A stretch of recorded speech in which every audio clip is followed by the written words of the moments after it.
Hi, everyone. Welcome to the Fullest podcast. I'm your host, Nikki Bostwick, and today's guest is Kerrilynn Pamer, who's the co-founder and CEO of Cat Beauty, that has been a cult favorite wellness platform and home to some of the most magical resources, including their book, High Vibrational Beauty, and their blog, The Thinking Cap. She created CAP 7 years ago to share the power of plants with as many people as possible. And I was such a big fan, and I continue to be a fan of Cat Beauty. And I was a huge fan of their store in New York City when they opened. And so I'm really excited to have you on, Kerrilynn. Thank you so much for joining us today. Thanks for having me, Nikki. I'm happy to be here.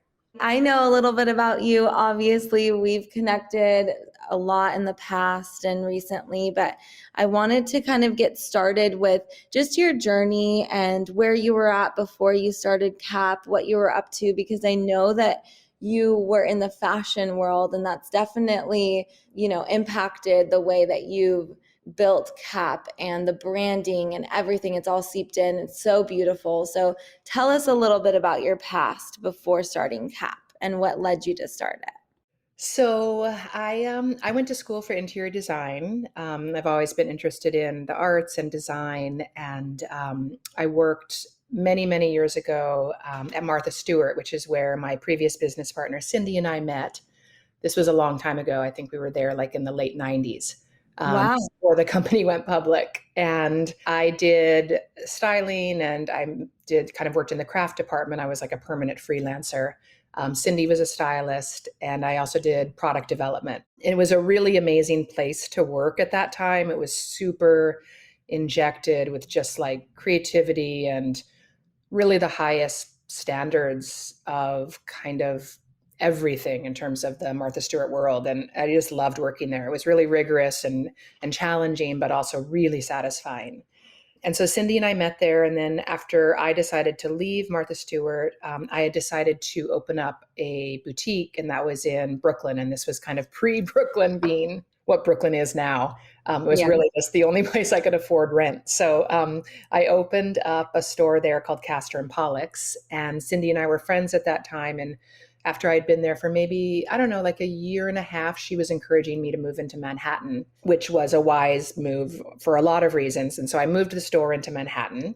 Kind of before I had started the store, I kind of jumped around from job to job. I was like all over the place. I was young and didn't really know what I was doing, but was always interested in the creative field and arts and design.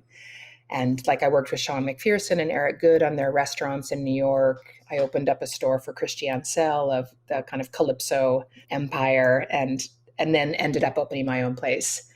And after a while, I was at Castor and Pollux, and I was just seeing like the shift in multi-label boutiques seemed to be moving out with the introduction of a lot of fast fashion. This was kind of at the beginning of fast fashion being a really huge, impactful way that people shopped prior to people knowing, the negative consequences and impact that fast fashion has. But I was starting to see that was impacting my sales and my offerings. And I had just become really disillusioned with fashion in general. It was like a pretty high-end boutique. And I had a lot of women who would come in, and it was pretty rare that somebody left really happy. Either they couldn't afford what they wanted, or they didn't have the body that they felt was right for what they wanted to buy, or they didn't have the life. Like there was a lot of lack in that realm. And I'm a really sensitive person, and I would just kind of feel it. And it was really intense for me. And I knew all those feelings myself. So I was really familiar with them. And it just started to not feel that great in terms of the experiences that people were having. And at that time, I wasn't really interested in health and wellness. I would like dip my toes in, and I would do like a cleanse, and then I'd like, go drink a bunch and eat after that. And I wasn't really oriented towards like taking care of myself in the way that I am now.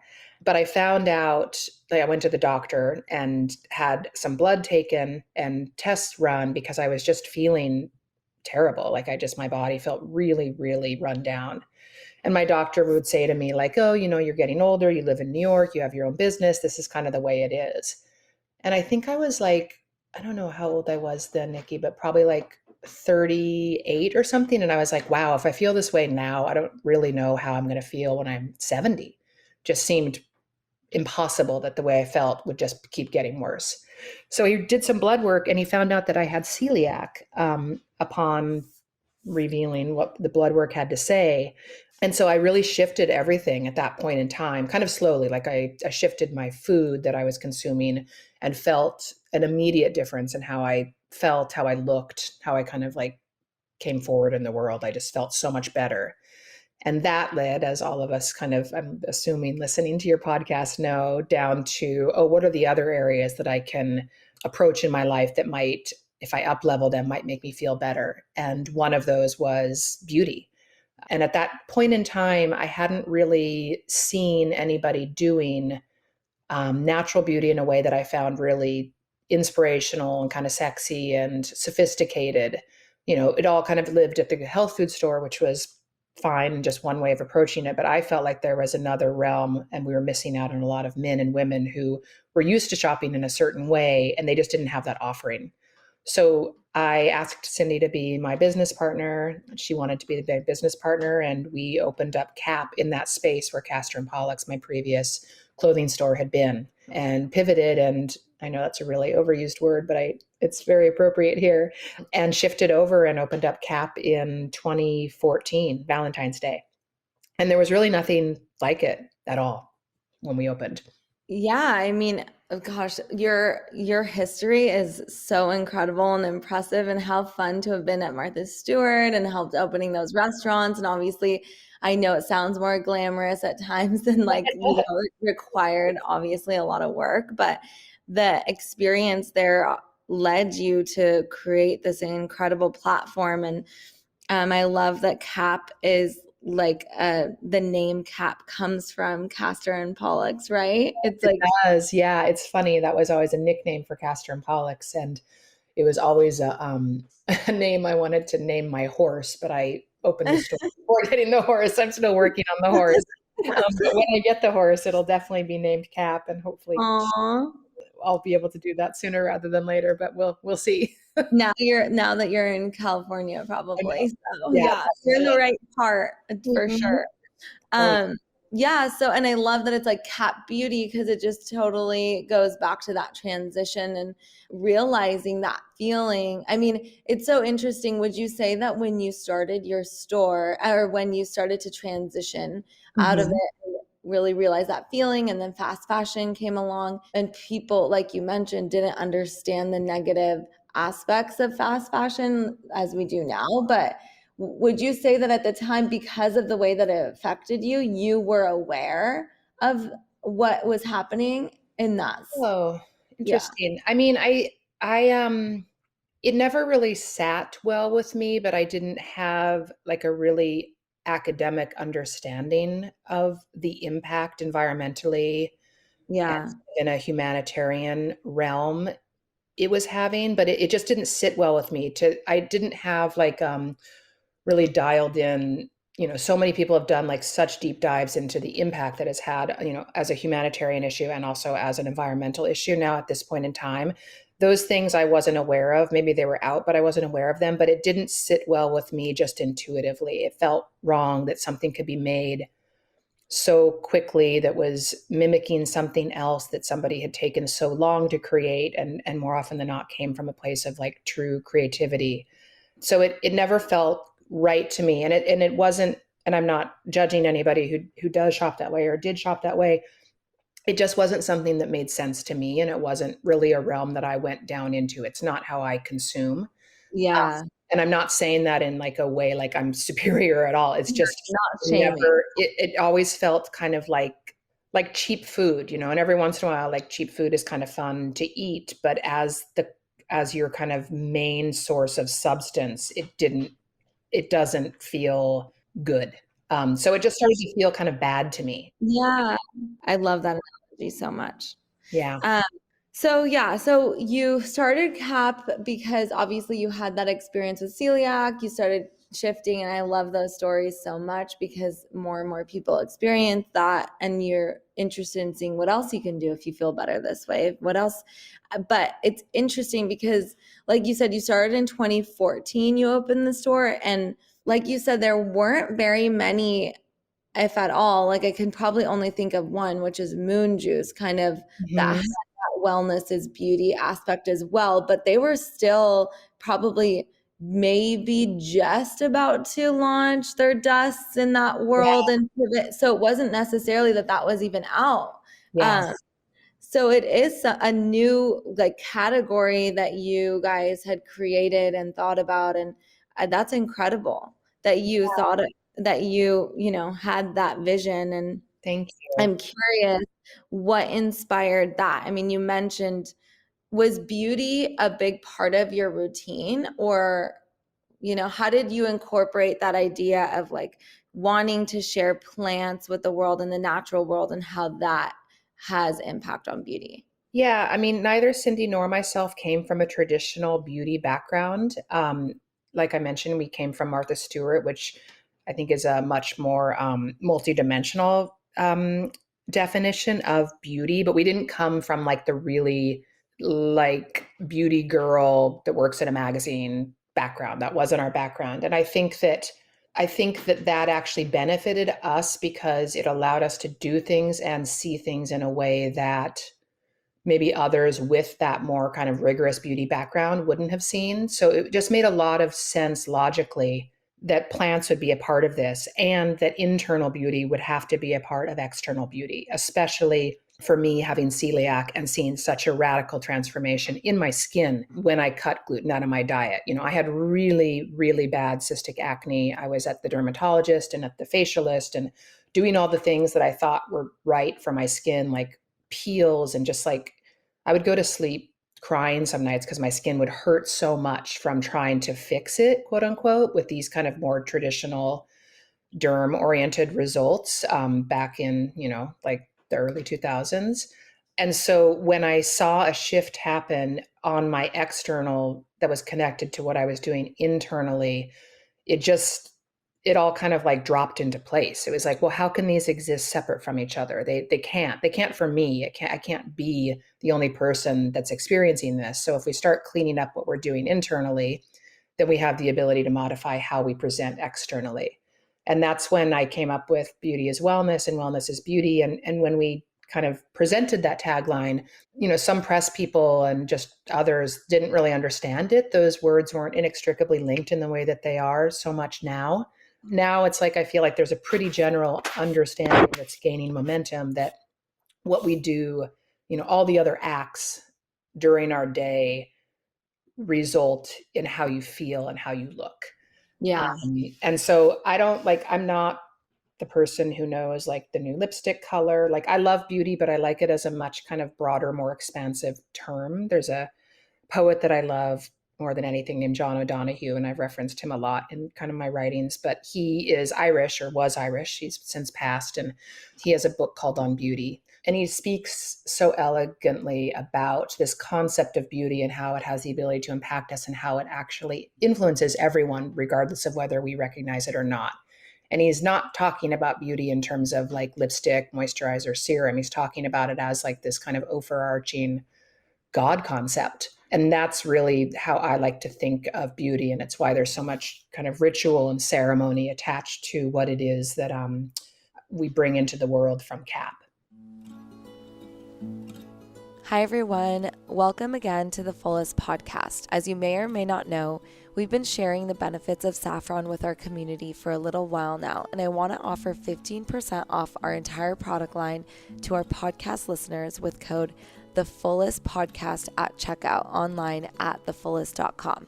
Growing up in a Persian family, I'd always felt the benefit of saffron in my life, but it wasn't until I stumbled on the research that it made me realize what powerful medicine it is. Saffron has been proven over and over again in clinical, double-blind placebo trials to be an effective form of treatment for depression, anxiety, and ADHD. Saffron has been used by many cultures for thousands of years for these purposes, and now the research is here to finally back it up, proving that plant medicines and ancient healing practices can actually be an effective alternative to pharmaceuticals. At The Fullest, we believe that incorporating this ancient wisdom into our modern lives is the most powerful and accessible path to healing. We also believe that everyone's journey is unique, so our product line offers a variety of formulas to help you curate saffron into your personal wellness routine. Warm Feelings is our saffron latte powder and comes in individual sachets and in large sustainable glass jars. Featuring 150 milligrams of high-grade saffron in a creamy bed of coconut and cardamom. It's the perfect coffee alternative and feel-good start to your day. If you prefer to pop a pill, Kinder Thoughts is our 30-day supply of saffron capsules, and it's a super simple way to support your body and mood with the power of saffron. Not to mention, it's really amazing for headaches if you feel one coming on. Our Saffron Soaks are the latest addition to our product lineup, which include Exhale, our saffron salt bath blend, and Inhale, our probiotic-rich saffron milk bath blend. Soak in them to support your digestion, inflammation, and support your skin microbiome. Honestly, at the moment, I'm using each of these products on a daily basis depending on my needs. And to help you begin your saffron journey, we're offering a discount of 15% off just for our podcast listeners with code TheFullestPodcast at checkout. I hope you enjoy your new daily saffron ritual. No, I love that. And back to that, just the concept of feeling like you need to fix something, right? I think it's interesting because then in the modern wellness industry, sometimes it can feel like that as well. There's something to fix or perfect about our health. Mm-hmm. I've definitely been down that route, and I've Yeah. come out the other side, and it feels so great because I do think that there's this balance, and it's really like what you're saying, this different perspective. So it could be that same story of productivity or consumption that even like the fashion world or whatever had. But I think that perspective really is slowing down and having that pleasure and really being that holistic perspective. Yeah. And that's really what CAP has. And that's what you guys have shared. So I'm curious if you still feel like the idea of pleasure is still underrepresented in the wellness space. Yeah. Oh, 100%. I mean, I think that you just mentioned, to go back to this fix it mentality, that's something that, I've been guilty of. I'm still guilty of. It's like kind of an unwinding and a detangling of a lot of how we have functioned in the world. And I think that concept of beauty is pretty patriarchal. It's very much like, fix this, cover this up. I mean, like, one of our main makeup lines from my childhood is called Cover Up. I think it obviously still exists, but it's like, what a strange concept that is when you really break it down to like, what are the semantics of that? Like, I need to cover myself up. And Totally. Oh it's my like gosh. a really wild, and makeup is like you're making something up. It's just strange when you start breaking those down. And believe me, like, I've been guilty, and like I said, I still am. And I think it's really hard to remove yourself from this fix it mentality. But when you do, with intention, and you actually start nourishing your body in a way that's not about removing something or taking something away, or this like really kind of rigid viewpoint of I have to fix myself, there's like a lot of expansiveness that happens there. And I don't think that's really easy to get to because we haven't learned that. But to be honest, it's one of the biggest items that I want to share with people from kind of my journey with CAP is like, I was in a lot of pain. I was in a lot of discomfort. And once you start removing that kind of rhetoric that's been ingrained in us since we were young, especially as, women, there is a real freedom there, but it's not easy to do.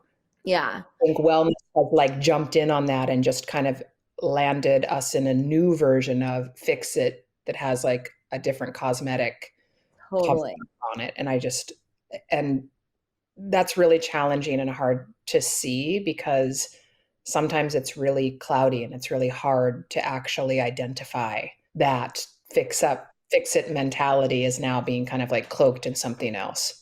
Yeah, I actually just did another podcast with I'm sure Taylor Iwalker. Yeah. And it was so interesting because it's kind of the same thing we're talking about. She was mentioning how our patterning follows us, right? Anywhere. So in her practice, when she works with people one-on-one, you're doing all this spiritual meditations and all these things, but she says that like And it's exactly the same thing that you're saying. It's about identifying those patterns because they'll show up anywhere and we can just take it too far. And once we identify them and see, then that's the real like breakthrough, right? Because then it's like, oh, you can hide behind all these things. So they can be really slippery and super insidious and show up as something that maybe presents as a positive. Exactly. But then we can attach so tightly to it. And again, I say this with no judgment because I've been there and I can be there and I'll be there again. But like they can be almost like shapeshifters. Yeah. In the sense that it's like, oh, this is going to make me look better. This is going to make me feel better. This is going to make me, fill in the blank. Yeah. Trying to be different. So funny. Okay, so going back to your journey with CAP, you guys opened the store. That's kind of where we left off. But the other thing that you guys did that was, amazing that no one else has really, I've never been anywhere that does this. You had the store and then you had the treatment in the back, which was so special and nice. I miss it so much. I never let anyone touch my face. My mom is an esthetician and she's the only person that's ever touched my face, and it's been years. Because the only facial I've ever let anyone give me was at CAP. Oh, that's amazing. Who did you see, Nikki? Do you remember who you went to? I don't remember because, I would visit. So it was definitely only when I would just like visit in New York. But it was the experience, the comforter, just so many things that you guys thought of that no one else does. I miss it so much. And I'm curious, did you open CAP with that idea and already have that room set up?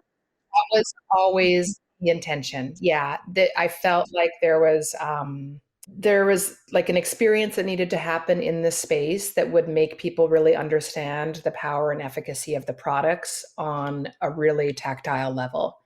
And I didn't want it to just be about just buying a product and then taking it home. Like CAP has always been really oriented towards education, and that having those 3 treatment rooms was a really big part of that. Having our brilliant estheticians who were we hired Christina Holy, who you probably know. She's a brilliant esthetician out of California. We hired her to create the protocol. So it was her protocol for CAP.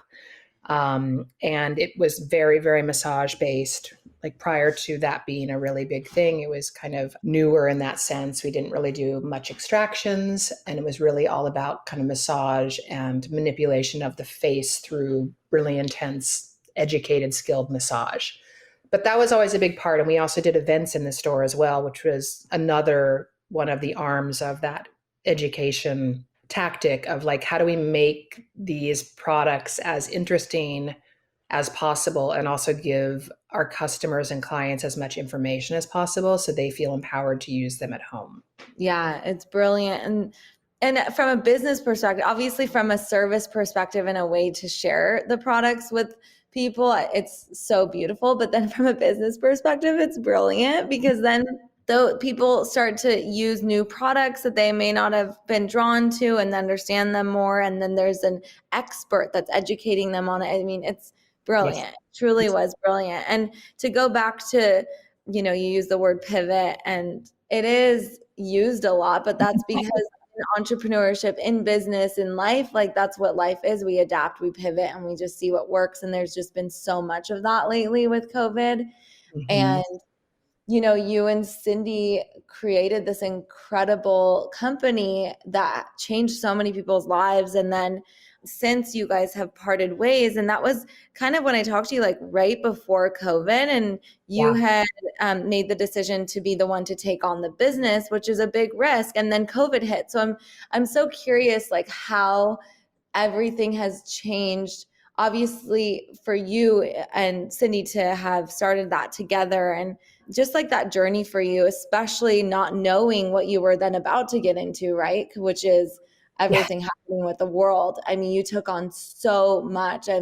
I'm sure it really was just like crazy to then go through that on your own, not having a business partner. So kind of I'd love to hear about that journey. for you? Yeah, it was the past couple years have been a lot. The past few years have been a lot.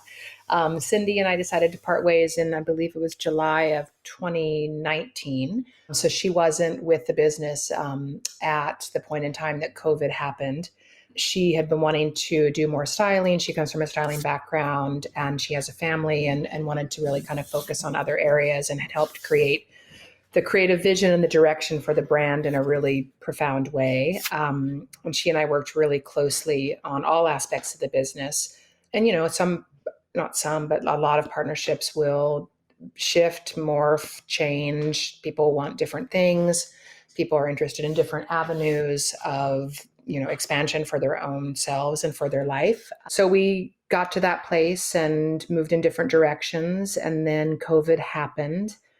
And it's kind of a blur. It's interesting. I have a tendency to black things out when they're really intense. And I was just thinking about COVID just yesterday, obviously, because we're coming up. We closed the store, which we thought was going to be for a short period of time, obviously, like everyone else, on March 16th. So we're coming up on that 2-year anniversary.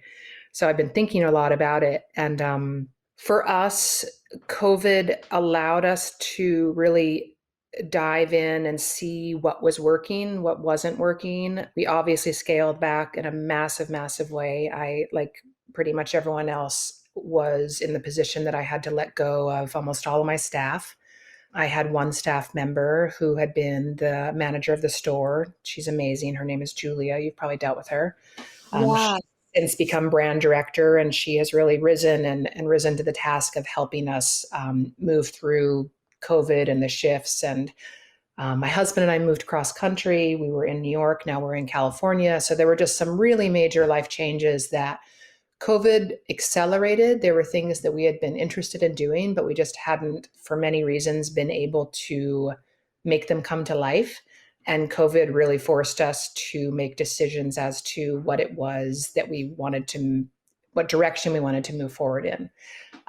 So we closed the store, obviously, which was heartbreaking and sad, and closed the spa. The treatment rooms obviously were gone, and just started focusing really heavily on our web sales and our web business. We also focus heavily on partnerships, and we do a lot. Content is another word that's thrown out there a lot, but it is a really big part of what it is that we do at our brand. And I think of our platform as a place of discovery and really a place where we turn it over to lots of people and let them kind of share what their life looks like through, maybe it's a wellness lens, maybe it's not. We have a lot of food people on there, beauty, kind of all over the place, artists. And so we focused really heavily on the content part and then also the website. And I'm also focusing, this year we'll be launching our skincare line. So it's afforded me the time to really dig in and make sense of what I want the future to be. But it also has been pretty wild. Like, we were shipping out of our house for over a year. And now we have a fulfillment center, and I feel like things have kind of stabilized and gotten to a place of maybe our new normal. And now we're back in the place of, okay, so how do we grow from here? We feel like we've gone through the really white watery rapids, and now it's like maybe there's a little bit of stillness for growth and expansion on the other side. But it was pretty gnarly there for a while. Yeah, I'm so happy to see, that you made it through. So many businesses didn't, right? So it's really incredible, and it speaks to your strength a lot. You had to take on so much, and you went through a lot. And I love what you said, that it accelerated a lot of things. And I feel the same.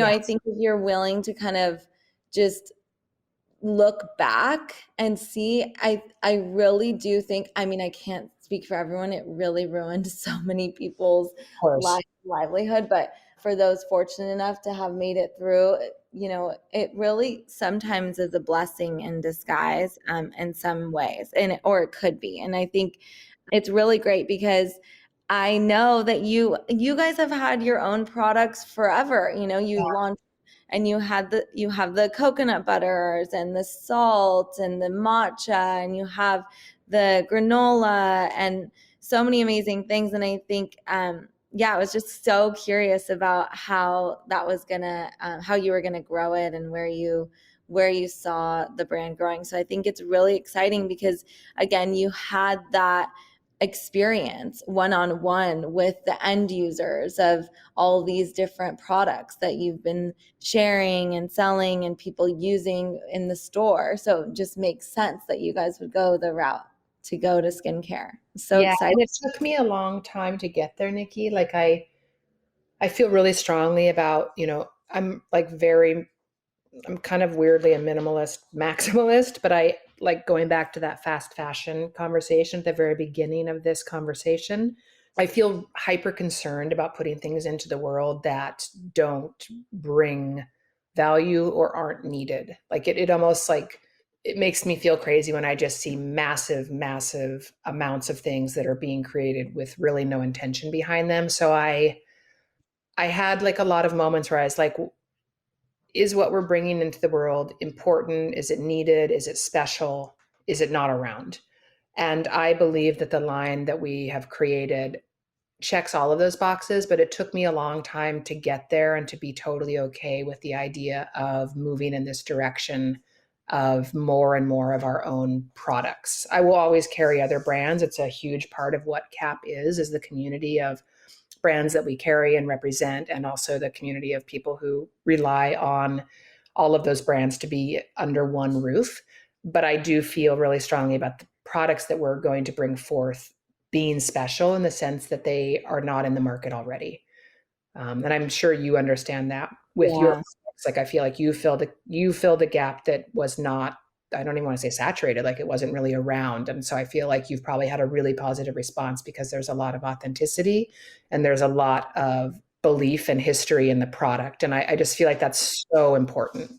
I completely agree. And I love that you mentioned that. And I'm excited about your line because I think when you come with that intention and you want to share something that maybe hasn't been done before, or it's just, or in a different way, it really makes a difference. And Yes. I agree with you. I think that we have so many different, so many options out there now in the wellness world.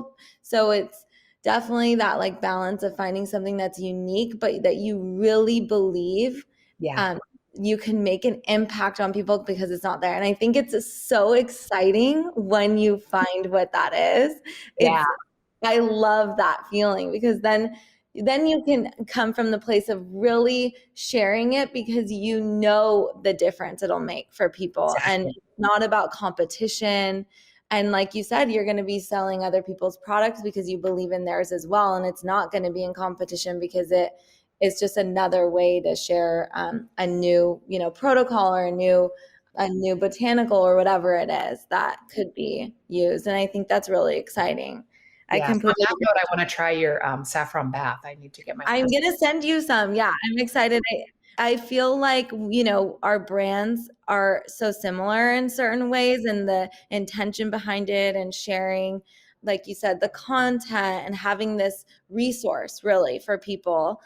But then, what you did so well. And I think for us, like we were really excited content wise when we launched. So then we wanted to share about the brands and maybe sell other people's products. But for me, I just like could not, I knew my strength didn't lie in managing like that Mhm. aspect of it. It's so hard. And I really am inspired by your ability to manage like the inventory for other brands and the cash flow that's required and like just managing the cash flow and sitting on Yeah. assets in terms of and then things going bad. Like I was like I could do it for my own brand, Yeah. but adding in A the whole lot. I'm it's by so, no means a master at it, but it is a lot. you are doing so much and you're doing it so gracefully and so well. I just really admire what you've built. That's so nice. I have to give a lot of that credit to Julia again too. She really has shifted the brand and put systems in place where I didn't have them. So she and I think are a really great team. So thank Yeah, that's you. I'll so pass it on to her.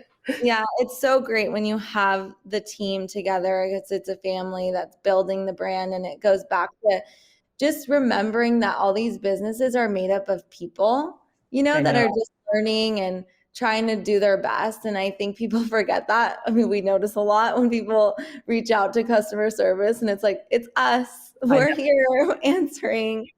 It's not a robot.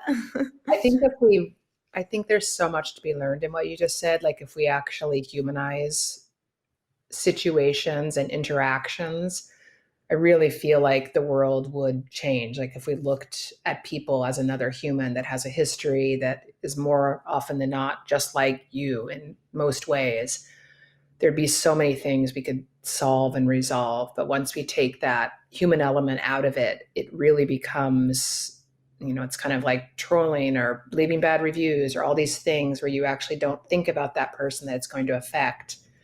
It just allows for an anonymity that I think encourages or can encourage like a lot of cruelty and misunderstanding that doesn't need to happen. Yeah.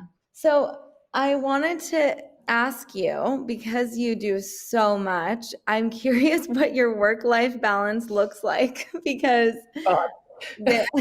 is there any, I know that you were recently in an accident, so I'm curious how that shifted things for you, obviously, in terms of maybe needing to take time that you wouldn't have taken. Yeah.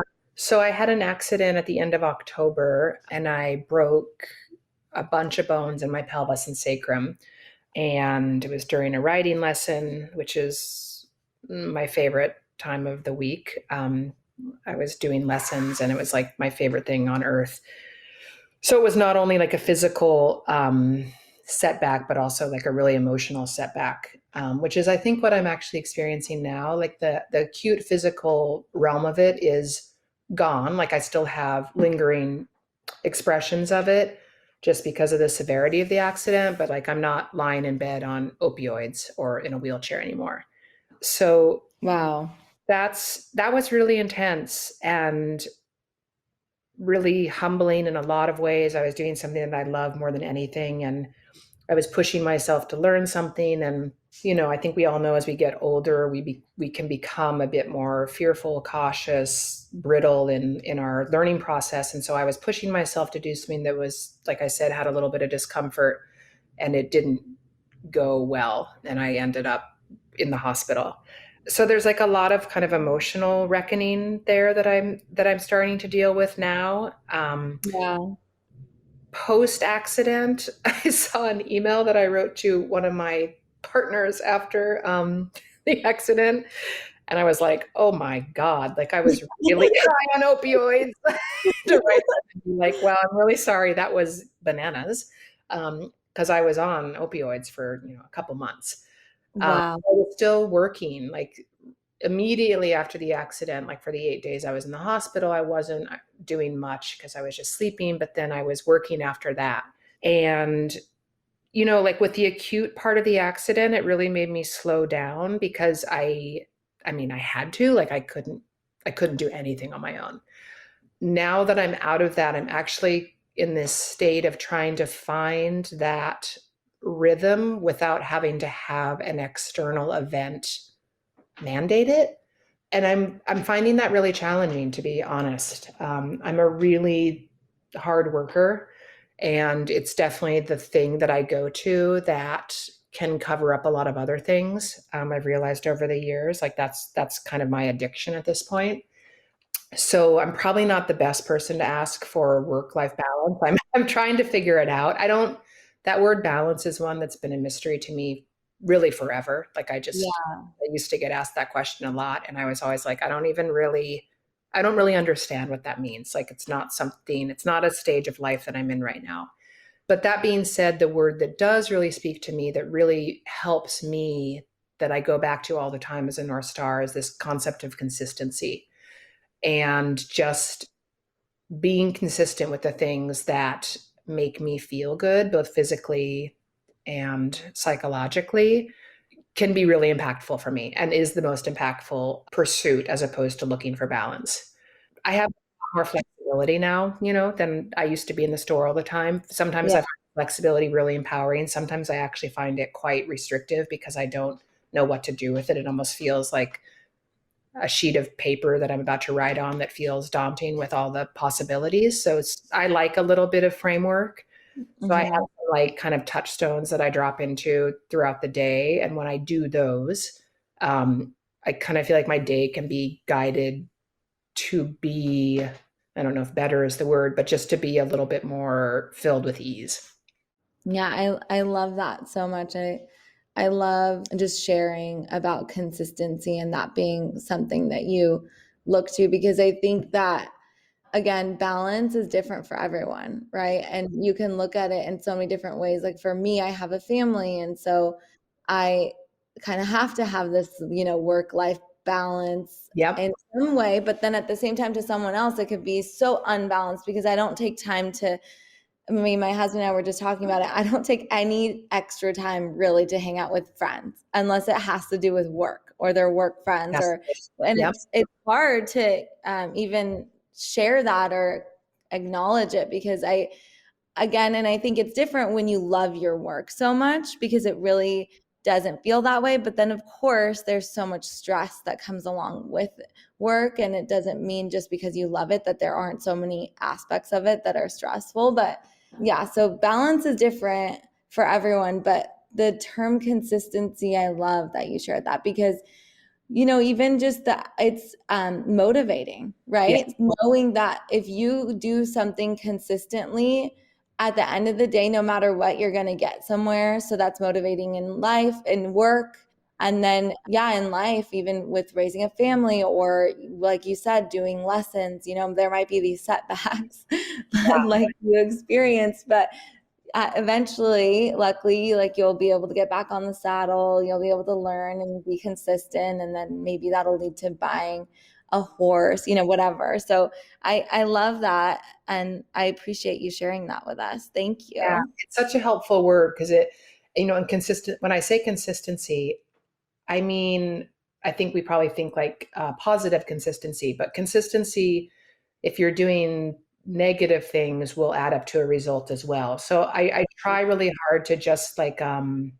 be consistent with the positive actions that make me feel good, with the recognition that every once in a while other things will creep in and they're not going to derail the train. If I have that kind of framework of positives in place, then it can't really be overthrown really easily. The foundation is a bit stronger. Yeah. I mean, that kind of goes into my last question is, what's one thing you want to share with more people or wish more people knew just in general about holistic living and wellness? And that definitely could answer it, but I'm curious, like, what is it, what do you want to leave us with? I mean, the answer for this changes a lot. And I do have to say, like, after my accident, it has really shifted a lot. And it's really, for me, I think I approached wellness from a place of like getting somewhere before, fixing something like we mentioned. But now it's really just like taking care of yourself with the best means you can at that moment in time. And that'll change all the time. Sometimes that'll be really beautiful. Sometimes that'll be really patched together. Sometimes that'll be kind of a mess. But just like being kind to yourself in that process and recognizing that we go through so many different moods throughout the course of the day, and not letting those run your life, just recognizing that they're like weather and they'll come and go, for me has been really helpful in my learning journey. And I've had a lot of kind of mentors and teachers help me through that process and understand that the things are always in motion. And sometimes that means they're in motion towards positive, sometimes towards negative, but to not put too much weight into them and just recognize they're all just fleeting moments. That's such great advice, because as I get older, I really find myself getting like more upset about things that would have never bothered me before, just Mhm. more quickly. And so I think that's great advice. I appreciate it, even for me. So thank you. Yeah. But yeah, well, thank you so much for joining us. I'm so excited that you also shared with us what you guys are up to at CAP and what's coming. And I can't wait to see the skincare line launch. I can't wait to share it with you.